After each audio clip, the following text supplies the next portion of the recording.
Puis on va passer par les vues orthogonales, le dessin assemblage, les composants de l'avion, dessin détail, et enfin on va conclure. Pour le présenter, le bombardier canadien régional de CRG 700 est un corps de 70 sièges fabriqués par le constructeur aéronautique canadien Bombardier.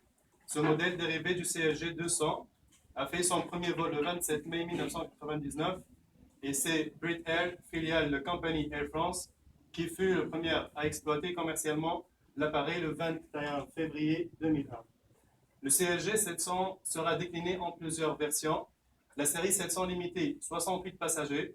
La série 701 de 70 places et 702 pouvant emporter jusqu'à 78 passagers.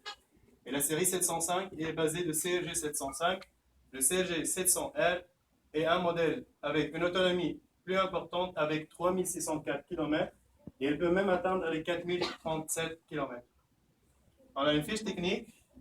Le CRG est construit par M. Bombardier. Le premier vol, c'était le 27 mai, d'une longueur de 32 mètres et d'auteur 7 mètres, un diamètre de 2,62 mètres et 69, un envergure, c'est celui-là, l'envergure, de 23 mètres, une autonomie de 3121 jusqu'à 3676 km par distance, à une vitesse de croisière de 829 km par heure. Elle peut faire décoller dans le minimum distance 1564 km et une capacité de kérosène de 19 450 litres et il contient aussi les 70 passagers.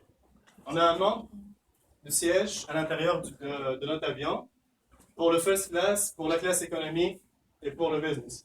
Pour ici, le business, le first, c'est un nombre de sièges de 6, espacement de 37 inches, l'inclinaison de siège standard, c'est 86 cm, une largeur de 86 aussi, et un accoudoir, tout est rangé dans toutes les classes. Pour les classes économiques, on a un 16 sièges de 86 avec 3 inches d'inclinaison, 17 inches de largeur et tout est rangé pour toutes les classes.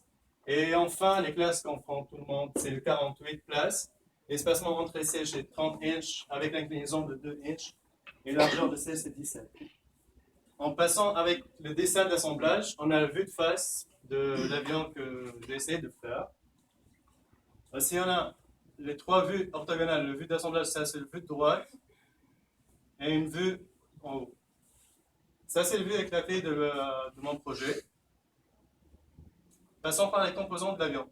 Tous les avions se composent généralement de base par le flight compartment. Et puis on a le centre, fuselage, on a le rail fuselage. Après on a le tail cone, celui qui prend les réacteurs. On a le wing winglet. Et puis on a le réacteur même. Passons par le dessin d'assemblage de fan engine. Ça, on le trouve dans, c'est le fan de réacteur. Et puis on passe par les main gates. C'est un concept qu'on trouve dans tous les avions. C'est les amortisseurs. En fait, les amortisseurs assurent le confort des passagers en absorbant la plus grande partie de l'énergie liée à l'impact de l'atterrissage et amortissant les irrégularités des pistes d'atterrissage. Les amortisseurs des avions, comme tous les avions, ce n'est pas spécial pour seulement les 700.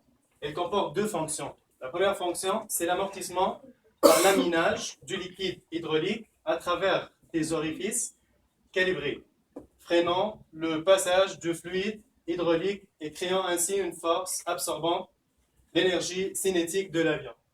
Ça veut dire qu'on a un mouvement ici entre une pompe de bras.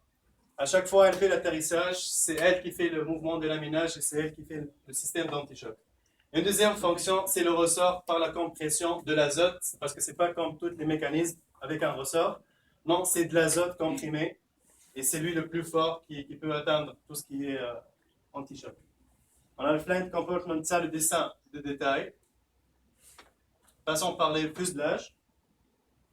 Et puis, on a les circulations d'air au niveau des ailes. Ça aussi, c'est le mouvement et c'est le mécanisme de tous les avions. Le vent relatif au bord d'attaque bombée. Le tac bombé, c'est les ailes, l'avant des ailes bombées, permet d'accélérer l'air au-dessus de l'aile. Et quand l'air accélère, la pression diminue et ça crée une contre-pression. Donc, entre le dessus et le dessous de l'aile. L'avion est donc aspiré vers le haut et suite à la dépression de l'air en haut avec la suppression de l'air en bas. Ici, on a le tail cone, c'est celui qui comporte et qui prend les deux réacteurs.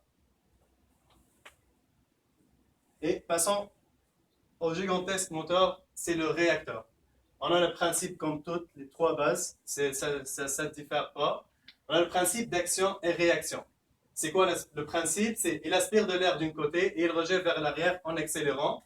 Donc l'air part d'un côté et l'avion part de le côté inverse.